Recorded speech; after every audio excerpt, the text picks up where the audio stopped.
Hi అండి అందరికీ. నేను 7 శనివారాల వ్రతం చేసినప్పుడు ఇది రెండో వారం తీసిన వీడియో అండి. నేను మార్నింగ్ బియ్యం నానబెట్టుకొని, పూజ అయిన తర్వాత బియ్యం నానబెట్టుకుంటాను కదా! ఇంకా ఈవినింగ్ టైంలో ఆ బియ్యాన్నయితే స్ట్రెయిన్ చేసుకుంటున్నాను, వడకట్టుకుంటున్నానండి.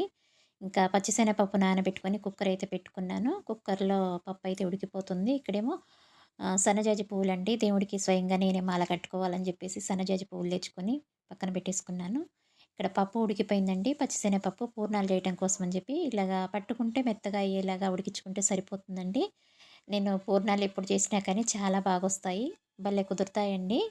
అదైతే ఆ పప్పయితే ఆరబెట్టుకున్నాను. ఇక్కడేమో బియ్యం నానబెట్టిన బియ్యాన్ని మిక్సీ పట్టేసుకొని, జల్లెడ పట్టుకొని అక్కడ పెట్టుకున్నానండి. ఇక్కడేమో పాకం కోసం బెల్లంలో కొంచెం వాటరేసేసుకొని పాకం తయారు చేస్తున్నాను. అలా కొంచెం తీగ పాకంలాగా రాగానే ఈ పచ్చిశనగపప్పు మొత్తము దీనిలో పోసేస్తున్నానండి. నేనైతే ఈ పాకంలో ఈ పప్పును పోసేసి ఇలా చేస్తాను. కొంతమందేమో బెల్లము మిక్సీలో వేసేసుకొని, పప్పు వేసి అలా మిక్సీ పట్టేసుకుంటారు కదా! అలా కంటే కూడా ఇలా మనం పాకంలో ఇలా పప్పు పోసేసుకొని దగ్గరకయిందాక ఉంచుకొని ఇలా చేసుకుంటే మాత్రం చాలా టేస్టీగా ఉంటాయి పూర్ణాలు. మనం నిల్వ ఉంచుకున్నా కూడా ఉంటాయండి. పాడైపోవు, స్మెల్ రావు.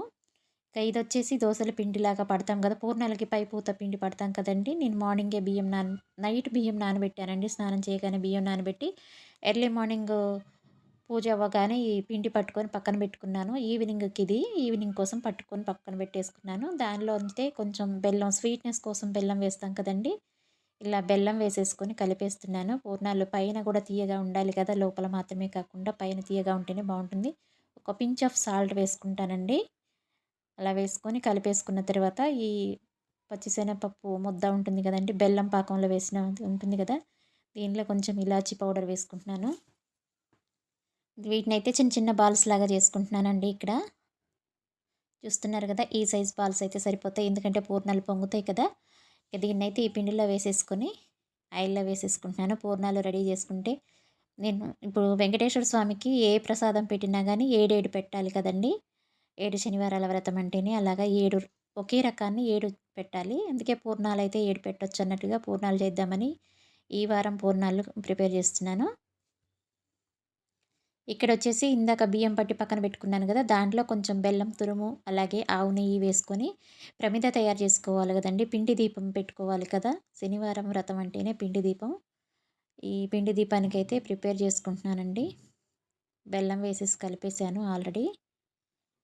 దీనిలోనే ఆవు నెయ్యి గూడా వేసుకొని, ఆవు పాలతోని కలిపి మంచిగా ప్రమిద తయారు చేసుకోవాలి కదండీ! ఇలా ఆవు పాలు వేసి కలిపి ఇలా తయారు చేసుకుంటున్నాను. ఒకటే ప్రమిద చేస్తానండి పెద్దది. ఈ ప్రమిద అసలు క్రాక్స్ అనేవి రాకుండా మంచిగా చేసుకోవాలండి. క్రాక్స్ అనేవి ఉండకూడదు కదా! ఇక దీన్ని మంచిగా ప్రమిదలాగా చేసేసుకుంటున్నాను. ఒక్కటే పెడుతున్నానండి ఈ వారం. మంచిగా చేసుకుంటేనే మంచిగా వస్తుంది అది కూడా. పిండి కలపడంలోనే వస్తుంది కదా! ఇలా ప్రమిద చేసుకొని దానికి నామాలు పెట్టుకోవాలండి. ఇక్కడైతే పూజకంతా రెడీ చేసుకున్నాను. స్వామివారి ఫోటో పెట్టుకొని పువ్వులతోనైతే అలంకరించుకున్నాను. అలాగే ఇత్తడి ప్రమిదలు కూడా పెట్టుకున్నానండి. అలాగే పిండి ప్రమిద కూడా పెట్టాను. అక్కడేమో మందిరంలో ఆల్రెడీ దీపం వెలిగించుకోవాలి కదా! ముందు మందిరంలో వెలిగించుకున్న తర్వాత ఇక్కడ వెంకటేశ్వర స్వామి దగ్గర వెలిగిద్దామని మా సార్‌తోనే పూజ చేపిస్తున్నానండి. ఇంట్లో ఎప్పుడైనా గానీ మగవాళ్ళు చేస్తేనే పూజ మంచిగా కలిసొస్తుందంట ఎవరికైనా కూడా. ఎక్కడైనా కానీ భర్త చేస్తే భార్యకి పుణ్యం వస్తుందంట కానీ భార్య చేస్తే భర్తకు రాదని చాగంటి కోటేశ్వరరావు గారు చెప్తుంటే చాలా సార్లు విన్నాను నేను. ఇలాగా భర్తతోని చేయించుకుంటేనే మంచిదటండి. అందుకే మా వారితోని చేయిస్తున్నాను. ఇక్కడ మామూలుగా పూజా మందిరంలో దీపాలు వెలిగించిన తర్వాత ఇక్కడ వెంకటేశ్వర స్వామి దగ్గర కూడా పూజ చేశాము. ఇక్కడ నేనేమో 7 పూర్ణాలు పెట్టేశానండి. అలాగే బనానాస్ కూడా పెట్టినట్టున్నాను ఆ వారం. 7 అరటిపండ్లు కూడా 7 పెట్టినట్టున్నాను. మనం ఏవి పెట్టినా కానీ 7 అనేది లెక్క అండి దానికి వ్రతానికి. ఇక్కడ మా వారైతే దీపాలు వెలిగిస్తున్నారు. అగరొత్తులు కూడా 7 అండి. అగరొత్తులు 7 అలాగే ఒత్తులు కూడా 7 వేసుకుంటాం కదా! ప్రతీది ఏడుకొండలవాడు కాబట్టి ప్రతీది కూడా 7 పెట్టాలంట. నాకొచ్చినట్లుగా అయితే నేను చేసుకున్నానండి. నేను విన్న పద్ధతిలో నాకు తెలిసినట్లుగా నేను చేసుకున్నాను. ఇందులో ఏమైనా పొరపాట్లు జరిగితే మాత్రం క్షమించండి అందరూ. నాకొచ్చినట్లుగా నేను చేసుకున్నానంతే.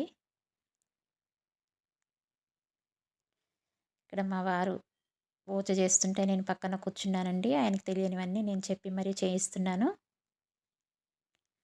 ఎక్కువగా మగవారికి ఇలాంటి విషయాల్లో అంత అవగాహన ఉండదు కదా! మనకున్నంత అవగాహన వాళ్ళకుండదు కాబట్టి దగ్గరుండి చేయించుకుంటున్నానండి నేను.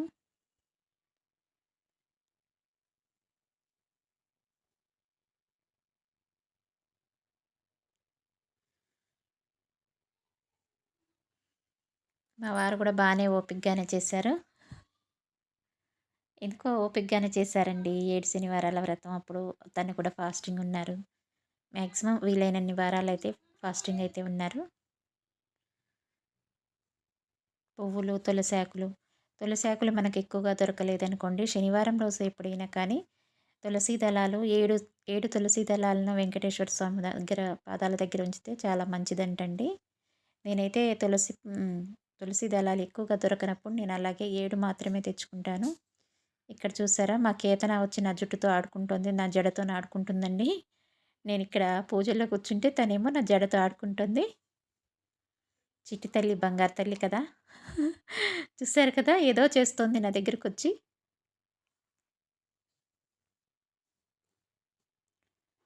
ఇంకా ఇలాగైతే పూజైతే చేశామండి మేము. నాకైతే 7 శనివారాల వ్రతం చేసినప్పుడు చాలా ప్రశాంతంగా అనిపిస్తదండి.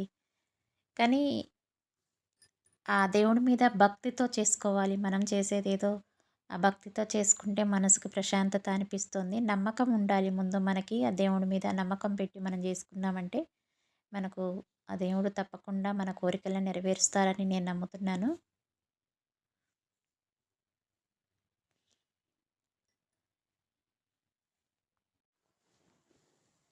ఇక్కడ పువ్వులు అన్నీ అలంకరిస్తున్నారండి మా వారు. దీపాలు వెలిగించిన తర్వాత పువ్వులతోని అలంకరణ జేయాలి గదా! దీపాలకి పువ్వులు పెట్టుకోవాలి కాబట్టి అలా పెడుతున్నారు. ఈ పూజ అవ్వగానే నేను గోవిందనామాలైతే నేను చదువుతూ మా వారితో చదివిస్తున్నానండి. ప్రతి వారం కూడా గోవిందనామాలు చదివాము మేము. విష్ణు సహస్రనామాలు మనకు వస్తే విష్ణు సహస్రనామాలు చదువుకోవటం కూడా చాలా మంచిది. నేను యాక్చువల్‌గా అయితే ప్రతి శనివారం విష్ణు సహస్రనామాలు చదువుకుంటానిప్పుడు. వీలు కుదరనప్పుడు మాత్రమే చదువుకోలేకపోతున్నా అండి. టైం సెట్ అవ్వనప్పుడు కొంచెం. అంటే టిఫిన్ తినక ముందయితేనే నాకు చదువుకోవాలనిపిస్తదండి. ఏదైనా తిన్న తర్వాత అయితే విష్ణు సహస్రనామాలు చదవాలనిపించదు. అందుకే టైం సెట్ అయినప్పుడు మాత్రం తప్పనిసరిగా చదువుతానండి. ఇక్కడ మాత్రం ఈ శనివారం మాత్రం గోవిందనామాలే చదివాము. వెంకటేశ్వర స్వామి వ్రతం కాబట్టి ఒక గోవిందనామాలే చదివాము ఆ రోజు. ఇంకా ఇలాగైతే వ్రతాన్నయితే చాలా వరకు సాటిస్ఫాక్షన్‌తోనే కంప్లీట్ చేసుకున్నామండి. 7 వారాలు కూడా మాయి కంప్లీట్ అయిపోయాయి. కానీ నాకు వీడియోలు పోస్ట్ చేయటానికి వీడియోలకి వాయిస్ ఓవర్ ఇచ్చుకోవటం ఇదంతా చేసుకోవాలి కదండీ! నాకు కొంచెం టైం సెట్ అవ్వకనో, లేక నా హెల్త్ బాలేకనో వీడియోలన్నీ పోస్ట్ పోన్ అవుతూ వస్తున్నాయి. ఇంకా ఈరోజు ఏదో ఒకటి చేసి ఎలాగే ఓపిక చేసుకొనైనా వీడియో పోస్ట్ చేయాలనిపించింది నాకు. అందుకే ఈరోజు వాయిస్ ఓవర్ అయితే ఇచ్చాను. వీడియోస్ ఎడిటింగ్ చేసుకోవటం కూడా చాలా పెద్ద ప్రాసెస్ అండి. చాలా పెద్ద పనే ఉంటుంది. ఏముందిలే యూట్యూబ్‌లో అప్‌లోడ్ చేస్తున్నారు అయిపోతుంది కదా! అనుకుంటారేమో జనాలు. కాదండి, చాలా పెద్ద పని ఉంటుంది. ఇదంతా చేసుకోవటం చాలా పెద్ద పని. నా వరకైతే చాలా పెద్ద పనే అండి.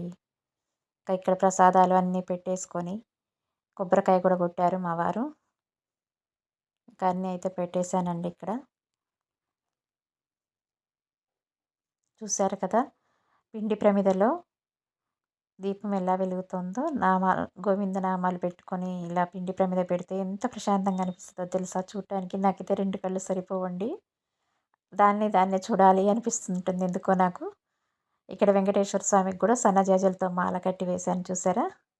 నా చేతులతో నేను మాల కట్టి వేస్తే నాకెంతో సాటిస్ఫాక్షన్ అనిపిస్తదండి దేవుడికి. ఈ వారం అయితే ఈ రెండో వారము ఈ సన్నజాజుల మాల వేశాను. తర్వాత ఏడో వారం మాత్రం నేను తులసీ దళాలతో మాల కట్టి వేశానండి. తులసీ దళాలు కష్టపడి సంపాదించాను. మా ఇంటి ముందు ఇంతకుముందు బాగా ఉండేవి కానీ ఇప్పుడు ఈ మధ్య కాలంలో లేవండి. అన్నీ పోయాయి తులసి మొక్కలు. అందుకే ఎక్కడెక్కడో వెతుక్కొని తెచ్చుకొని తులసి దళాలు దింపుకొచ్చేసి మంచిగా మాలైతే కట్టాను ఏడో వారం. ఆ వీడియో కూడా పోస్ట్ చేస్తానండి త్వరలో. తప్పనిసరిగా అయితే చూడండి మీరు. ఇక్కడ పూర్ణాలు చూసారా ఎంత చక్కగా కుదిరాయో? నేనెప్పుడు పూర్ణాలు చేసినా బాగొస్తాయండి.